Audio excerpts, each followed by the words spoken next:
జ్యోతిర్మయుడకు దేవుని బిడ్డలారా, రోగం వస్తే డాక్టర్ దగ్గరికి వెళ్ళాలి అన్నాడు యేసు. ఒక దొంగ బోధకుడి దగ్గరికి అనారోగ్యంతో ఉన్న బాలుని తీసుకుని వెళ్ళారు. ఆ బాబు చనిపోయాడు. ఒక నిజమైన సంఘటన లైవ్లో చూద్దామా?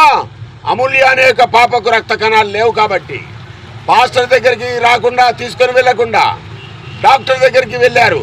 3,40,000 ఖర్చు అయ్యాయి. ఈ రోజున ప్రాణంతో ఉంది. లైవ్లో విందామా? పేరమ్మా అమూల్యశ్రీయా? అమూల్యశ్రీకి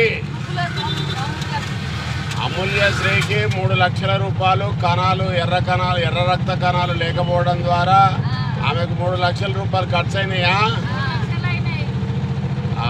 అమృత హాస్పిటల్లో జాయిన్ చేస్తే అక్కడ 9 రోజులు ఉంచుకొని 3 లక్షల రూపాయలు వాళ్ళు వసూలు చేశారు. 3 లక్షలు ఖర్చు అయిన తర్వాత మీరు 3 లక్షలు ఖర్చు పెట్టిన తర్వాత పాప బాగైంది.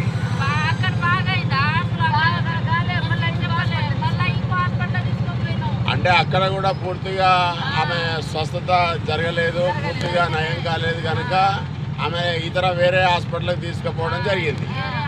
మళ్ళీ అక్కడ ఎంత ఖర్చు అయిందమ్మా? మళ్ళీ వేరే హాస్పిటల్కి తీసుకుని వెళ్తే అక్కడ 40,000 రూపాయలు ఖర్చు అయ్యాయి. మొత్తం 3,40,000 ఖర్చు అయితే పాప బాగైంది ఇప్పుడు.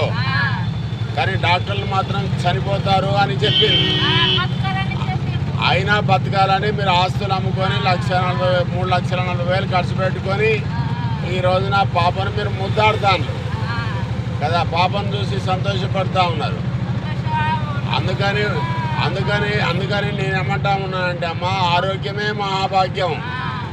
ఎందుకంటే ఇప్పుడు నాకు ఒక మనవడు ఉన్నాడు, నాకు ఒక 2 బిడ్డలు ఉన్నారు. ఏనాడు కూడా నేను హాస్పిటల్లో కరెక్ట్గా ఒక 1000 రూపాయలు కూడా ఖర్చు పెట్టలేదు ఈనాటి వరకు.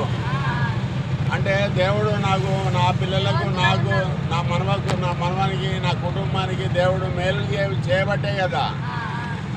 అంటే ఇలాంటి పరిస్థితి ఎవరికి రావద్దు అని మీరు కోరుకుంటున్నారు, అంతేనా?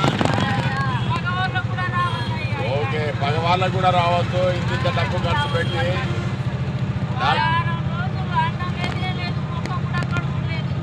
చూశారా ప్రియమైన దేవుని బిడ్డలారా? మనకు మంచి ఆరోగ్యము దేవుడు ఇస్తా ఉన్నాడు, మంచి అవయవాలను దేవుడు ఇస్తా ఉన్నాడు.